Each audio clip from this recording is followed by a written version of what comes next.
Quick story on the Garden of the Gods. Rufus Cable, a surveyor, passionately exclaimed that the towering fins of rock sticking over 300 feet into the air above Pikes Peak were a perfect site for the gods to congregate when he first saw them in 1859. This ecstatic eruption gave rise to the moniker Garden of the Gods, by which we now refer to this lovely park in Colorado Springs. Those who have had the good fortune to witness the spires say they have long caught their attention. Numerous garden images, dating from the 19th century to the present, are featured in a new exhibition at the Colorado Springs Fine Arts Center. The images are presented in a variety of media, including paintings, photography, and tapestries. When the area surrounding the garden was home to the powerful ancestral Rockies, their narrative begins hundreds of millions of years. Like many mountain ranges, they deteriorated with time.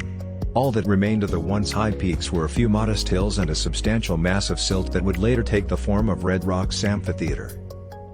A coating of clean, wind-blown sand with uniformly sized, smooth, round grains was left behind when the mountains vanished. The environment started to dry up, and massive sand dunes quickly marched across the area.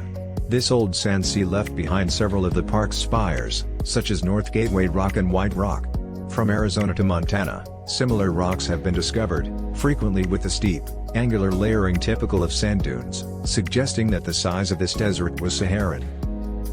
Dunes were seeded after millions of years. The sands were eventually compressed and cemented into the homogeneous sandstone locally known as the Lyons Formation, which is utilized as patio stone throughout the Front Range. The sands were buried beneath younger strata.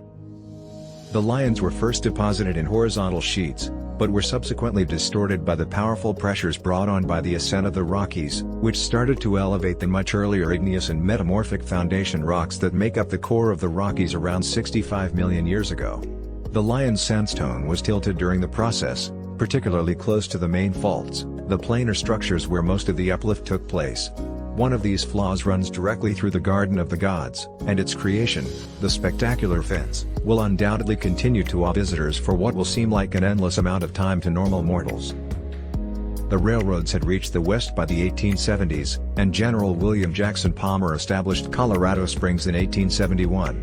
Later, in 1879, General Palmer pushed Charles Eliot Perkins, the president of the Q train, on numerous occasions to set up residence in the Garden of the Gods and extend his railroad all the way to Colorado Springs. Despite the Q never making it to Colorado Springs, Perkins did buy 240 acres in the Garden of the Gods for a vacation home. He later expanded the area, but he never built on it since he preferred to preserve his wonderland in its natural state for the people to enjoy. Perkins passed away in 1907 before he could make plans for the property to be turned into a public park. Knowing how strongly their father felt about the Garden of the Gods, Perkins' children donated his 488 acres to the city of Colorado Springs in 1909. It would become known as the Garden of the Gods for all time, where it shall remain free to the public, where no intoxicating liquor shall be manufactured, sold, or dispensed, where no building or structure shall be erected except those necessary to properly care for, protect, and maintain the area as a public park.